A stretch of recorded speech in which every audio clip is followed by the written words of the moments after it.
Hi, SelenesArmory here, and today I'm going to be giving you a review of the Walther PK380. I'm not going to give you a full list of specifications because they can be found on Walther's website, which I've listed a link to below. So before we get started, I'm going to do a quick safety check to show you there's nothing in the chamber, and the magazine I'll be using today is empty. So I'll start off by giving you a close-up look of the gun. You have the Walther PK380 painted on both sides of the slide. You also have stamped into the metal here, Smith & Wesson. And this is because Smith & Wesson is the American distributor for Walther. So the gun is not made by Smith & Wesson or anything. It's still made by Walther in Germany. But Smith & Wesson just puts their stamp on there because they're the distributor. Look at the front, side. You can get a little look at the back there.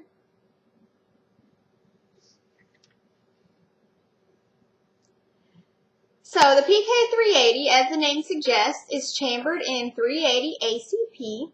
You have an 8-round magazine. The gun is hammer fired. And the gun also has a loaded chamber indicator right here. And when the gun is loaded, you can see a little glint of brass in the window. The gun also has a polymer lower frame. And it does come with a rail here. This is not a Picatinny rail, it's a custom rail. Walther makes their own laser that you can attach to the rail. And there are a few other companies that make lights and lasers that can be added onto this rail. But they are quite pricey, so if this rail and attachments are something that are important to you and you're thinking about buying this gun, I would go ahead and do some research on that before you made a purchase. The gun has 3-dot sights, and they are adjustable for windage. And you also have a double action, single action trigger. And I do want to say before I move on that this is a smaller gun, but for a 380, it does have a little bit of a larger frame. I definitely wouldn't say that it is a pocket pistol, especially for ladies. So if you're getting this gun and you want to carry it in your pocket, that's not something I would recommend doing. Guys may be able to get away with it if they don't mind a little bit of extra weight and the size of the thing. But for ladies, this is still a gun that you can conceal carry very easily on the waist or in your purse if that's how you choose to carry. Overall, I really like this gun, and I think it's a great choice for women shooters especially. I've put about 1,000 rounds through it at the range, and I've only had one misfire, which I think was due more to cheap ammunition than any actual problems with the gun. So let me go ahead and point out a couple of things that I really like about this pistol. The first thing I love is the ergonomic grips that Walther guns tend to come with. On the back strap here, the back strap is not adjustable, but you've got grooves which provide nice traction for your hand. And you've also got some grooves in the front for your fingers, which helps you to get just a really good grip on the gun. And you also have a little bit of an ambidextrous thumb rest here, which this gun is just great. You can get a really great grip on it. For me, I have smaller hands, so I don't need this, but the magazine does come with a little bit of a pinky extension on there to kind of finish off the grip.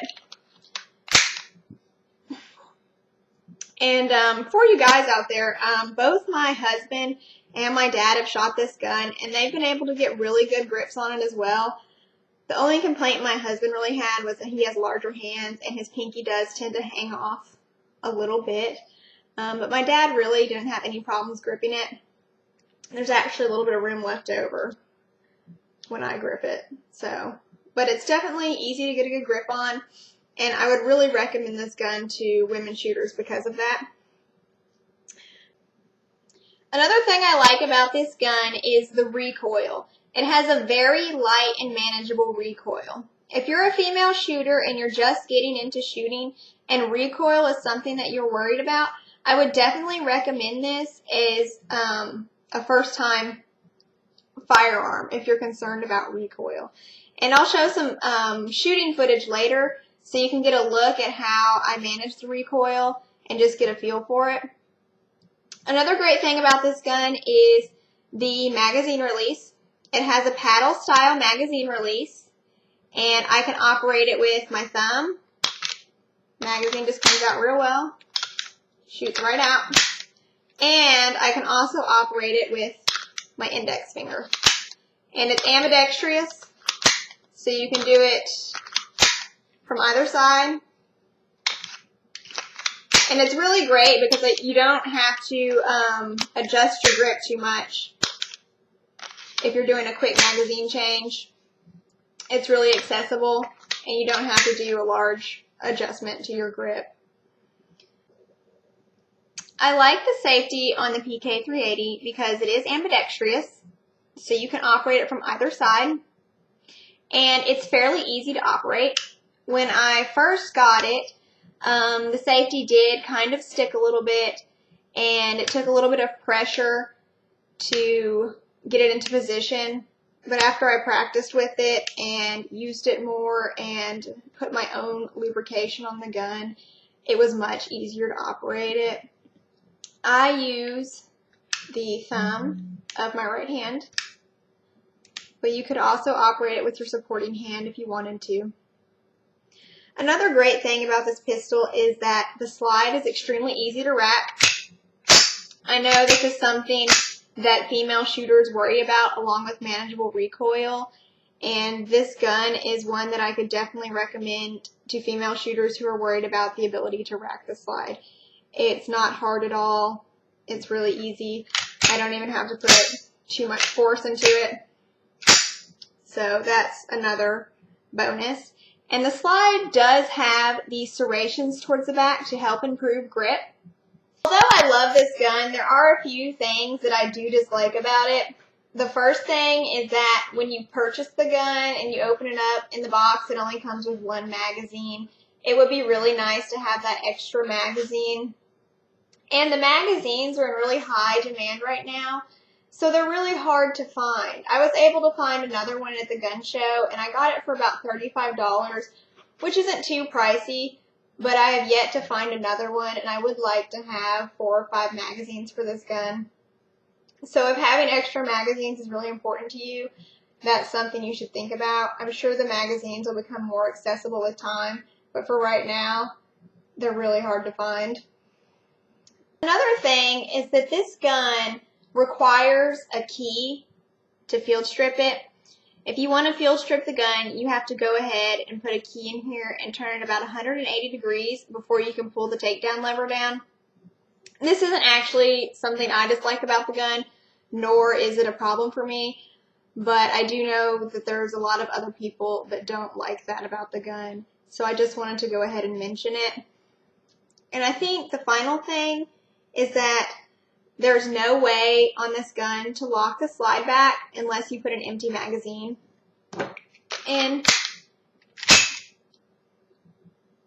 So I would just like the ability to be able to lock the slide back without having to put an empty magazine in.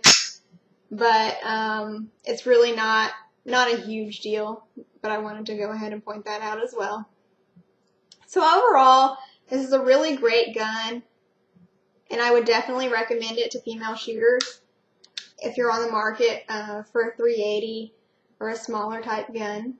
And I'll go ahead and include some shooting footage right after this, so enjoy.